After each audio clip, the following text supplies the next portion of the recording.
I've struggled with pretty severe depression since I was in high school.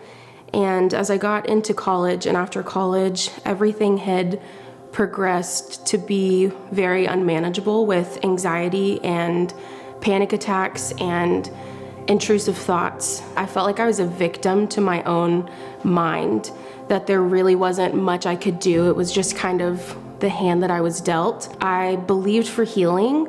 I would pray all the time about this stuff and talk with my mentors and pastors. But it was something that I honestly felt like I was just having to field almost defensively, of trying to make it as easy as possible to live with, but kind of had stopped having hope that it would ever be something that I would have victory over or something that I would see a change in. Right before I had moved back to Abilene, when I was living in Dallas, is really where I had kind of hit my rock bottom with everything.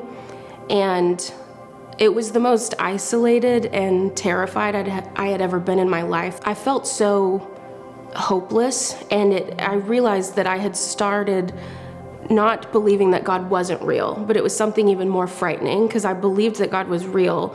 I just didn't believe that he was good or that he was kind. It was the subtle beliefs over time that had seeped into my operating system, into my belief cycle, that had totally manipulated and corrupted my view of myself, of the world, and of God. So I moved back to Abilene pretty broken and excited to be home, but knew that that something had to change. There had to be something more. I had started seeing a different counselor in town. I had also started medication. And through all of those things, I was able to have an even playing field, I think, just for my mind to have a place to relax, for my mind to have a place to now feel like I was at the same operating level and playing field as everyone else, with having my depression and anxiety managed a bit.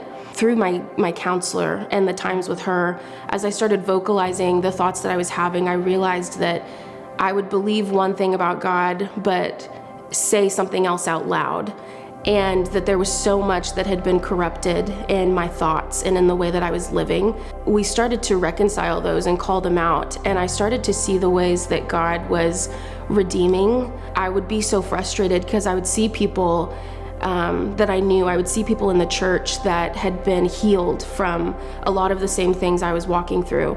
And I was so frustrated that I was thinking I wasn't good enough, or it was very performance-based, of I was being punished for something, or that I wasn't believing enough for healing. Now, being 2 years down the road, when my friends would call me and ask how I was doing, my response to them would be such an honest place, an overwhelming place of, I've healed from so much, and I've seen the Lord do so much in my life. I'm in a totally different place than I had ever been. I really needed to shift my thinking that there was a finish line in mind, that there was something that I needed to attain, or that I needed to do, at least where healing was concerned, and with all of this thought cycle, that there was going to be an end goal in mind.